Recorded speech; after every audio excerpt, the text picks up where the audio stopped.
kita Raminten. Selamat menyaksikan.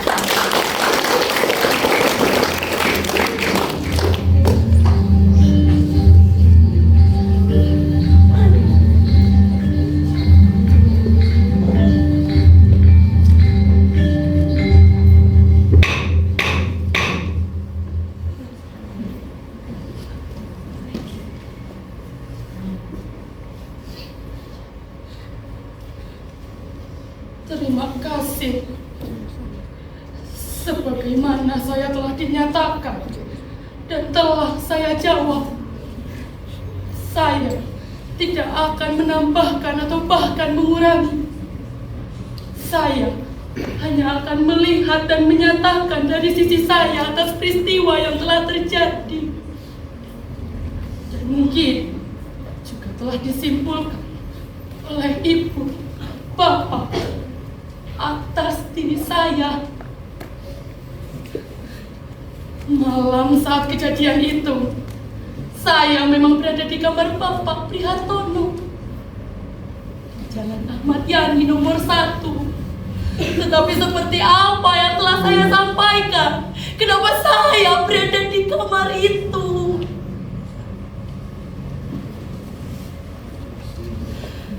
Saya dipaksa starpun anak saya.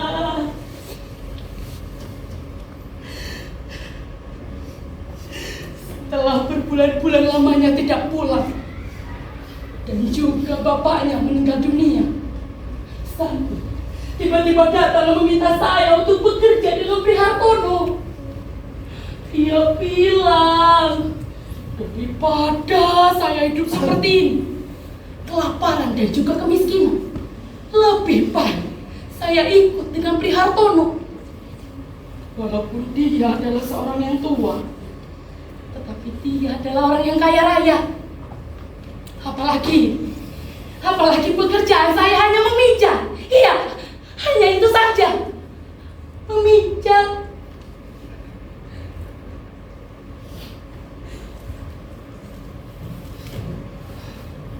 Setelah saya menikah dengan Markeso, saya sudah tidak pernah pergi lagi bekerja.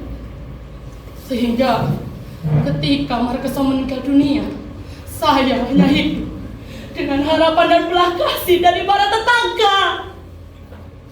Dan mungkin akan terus seperti itu apabila peristiwa ini tidak pernah terjadi.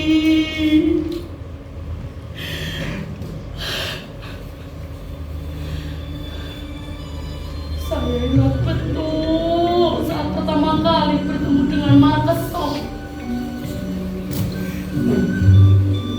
Dia bekerja sebagai kernet angkot. Dan saya sedang membantu bapak berjualan obat. Usia saya sekitar 16 tahun. Dan mungkin Markeso 20 tahun. Markeso itu orang yang sangat ganteng, tangan-tangannya yang panjang dan juga berurat. Lalu setahun kemudian kami menikah. Kami tinggal di sebuah bedeng, dan tentu saja Markeso bekerja sebagai pengamen. Lalu kami beranak pinak sampai 12 bahkan 13. Tetapi kami memberikan ke-12 anak kami kepada orang yang berbeda. Mungkin sekarang muncul pertanyaan dari Bapak Ibu toh, kenapa kami beranak pinak sampai 12 bahkan 13 tetapi kami tidak mampu untuk merawatnya? Jangan tanyakan saya. Tanyakan kepada kemiskinan. Hanya kemiskinanlah yang tahu. Kami juga cemas. Bagaimana kami bisa hidup dengan barang-barang Markeso ditambah dengan seorang bayi.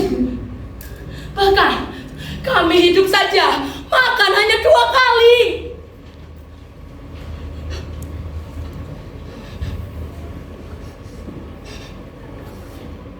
entah pemikiran dari mana. Tapi kami memutuskan untuk memberikan anak pertama kami, Rubai, kepada orang yang ingin memungutnya. Lalu kebahagiaan kami pun pulih. Begitu ada orang yang datang dan berterima kasih kepada kami karena kami bersedia untuk memberikan anak pertama kami. Tapi saya tidak menjual anak-anak saya. Dengarkan saya dulu, saya tidak menjual anak-anak saya. Pak Arus sendiri yang bilang. Pak Arus sendiri yang bilang bahwa dengan memberikan uang hanya sebagai tanda kebahagiaan kecil, karena dia lebih bahagia diizinkan oleh Tuhan untuk merawat seorang bocah. Lalu setelah itu kami juga berpesan agar nama anak pertama kami tidak diubah dengan nama yang lain. Begitupun ke-10 anak kami berikan kepada orang-orang yang berbeda. Hal itu terjadi karena Markeso sudah tidak pernah pergi lagi bekerja. Kami kelaparan.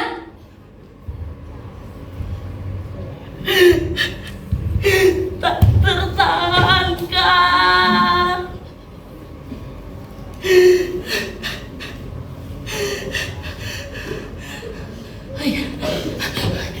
Suatu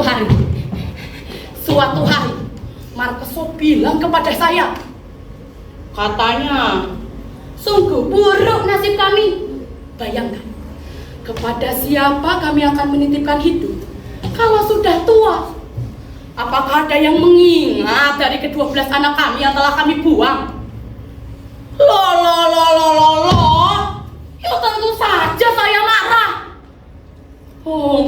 Dia mengatakannya dengan membuang kok.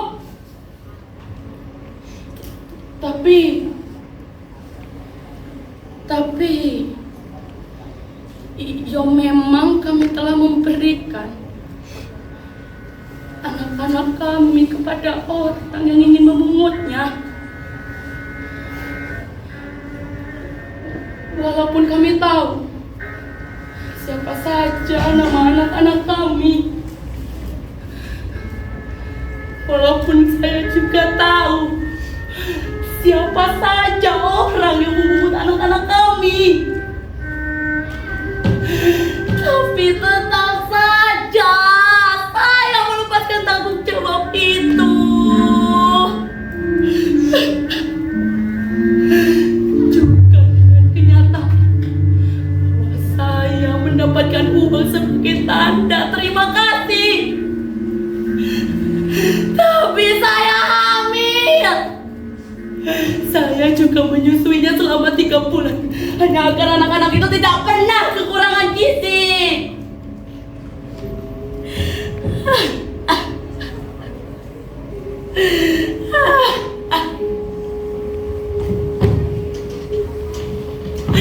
Begitulah kami merawat anak-anak kami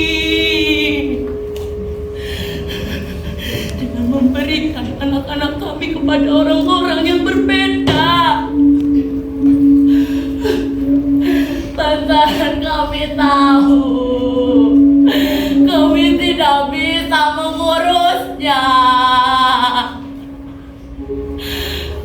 Kami juga tahu kami tidak bisa menyekolahkannya. Kami juga tahu bahwa kami tidak sanggup mengurusnya sendiri. Kami juga tidak bisa membayangkan apa yang akan terjadi apabila mereka tumbuh di lingkungan kami. Yang penting kemiskinan kami. Kami juga sudah melihat bagaimana anak-anak tetangga kami tumbuh. Dekil, kurus, dan bahkan mereka semua tidak bisa bersekolah. Kami juga sudah melihat apa yang terjadi apabila mereka besar nanti.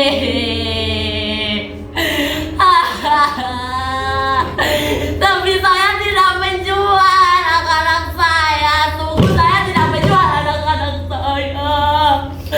Tolong dengarkan saya. Saya tidak menjual anak-anak saya.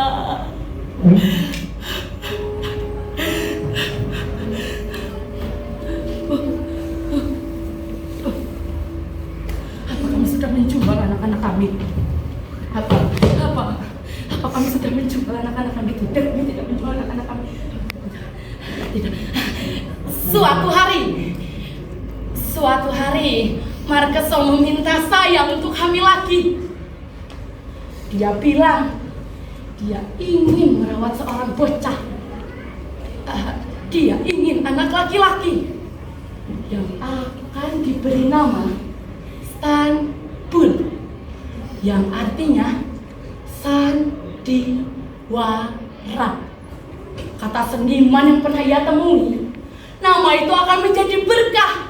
Kelak, ketika Stanbul dewasa, ia akan menjadi seorang seniman sandiwara.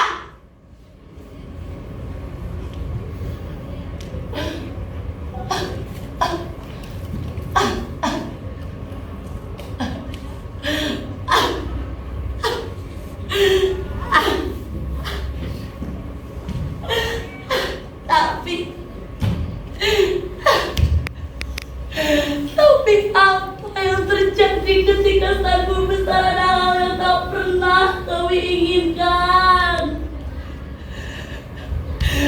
Membayangkannya saja kami tidak sanggup. Setiap kali Markeso pulang ketika mengamen, Stanbul pasti datang dan merampas seluruh hasil mengamen itu. Hari itu juga dia mendengar kabar bahwa saya telah menjual ke-12 kakaknya. Dia meminta saya untuk melakukannya lagi. Katanya harga bayi sedang mahal sekarang. Apabila saya bersedia untuk dioperasi ketika usia kandungan 3 bulan, banyak orang yang mencari untuk dijadikan sop atau diawetkan untuk dijadikan jamu. Begitulah Stanbul memaksa saya. Tapi syukur, semenjak hari itu dia tidak pernah kembali lagi. Tapi kata-katanya yang telah menuduh saya telah menjual ke-12 kakaknya tak pernah bisa saya lupakan.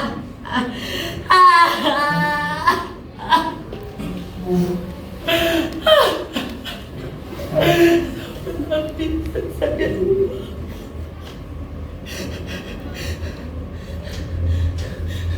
Di hari itu juga saya dan Markeso sudah tidak lagi bersama. Dia meninggal. Lalu terjadilah peristiwa itu. Iya, lalu terjadilah peristiwa itu. Beberapa bulan setelah Markeso meninggal, Stanbul tiba-tiba datang dan meminta saya untuk bekerja dengan Prihartono. Saya tidak hanya menolaknya, tetapi secara terpaksa saya menyumpahinya sampai dia pergi. Beberapa bulan setelah itu, dia balik lagi. Dia tidak hanya meminta saya, tetapi juga memaksa saya. Saya digelandanginya sampai depan rumah Prihartono. Saya diseretnya ke dalam kamar. Saya diseretnya. Diseretnya.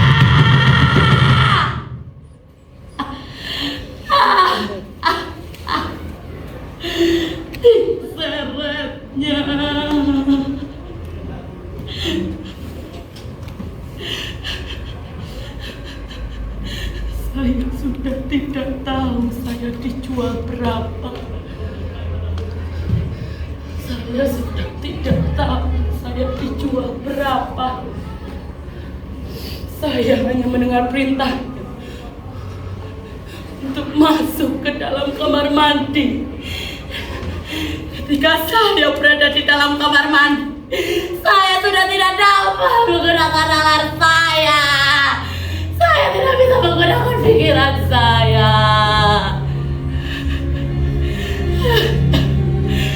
Saya hanya mendengar perintahnya untuk keluar dari kamar mandi.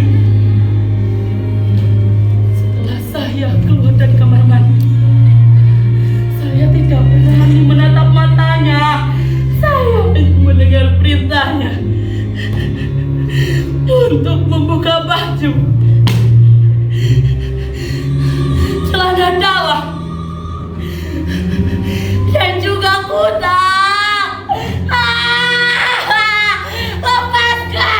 Lepaskan saya, tidak mau. Tolong, lepaskan saya. Sakit, tolong tolong saya. Saya tidak mau dipeluk. Lepaskan. Saya tidak mau, tidak mau, tidak mau.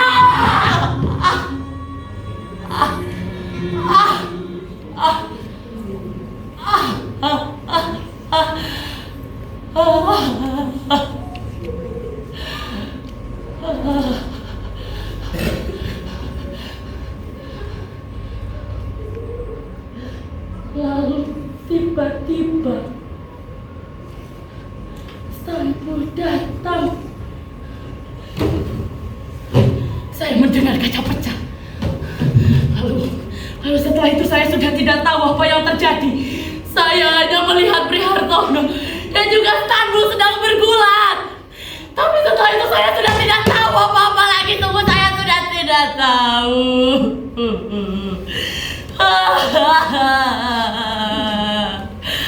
Saya sudah tidak tahu apa-apa. Tolong dengarkan saya. Tolong dengarkan saya sekali ini saja, tolong. Saya takut. Saya marah. Tapi saya tidak bisa berbuat apa-apa. Saya takut. Saya marah. Tapi saya tidak bisa berbuat apa-apa. Saya takut. Saya marah. Berbuat apa-apa.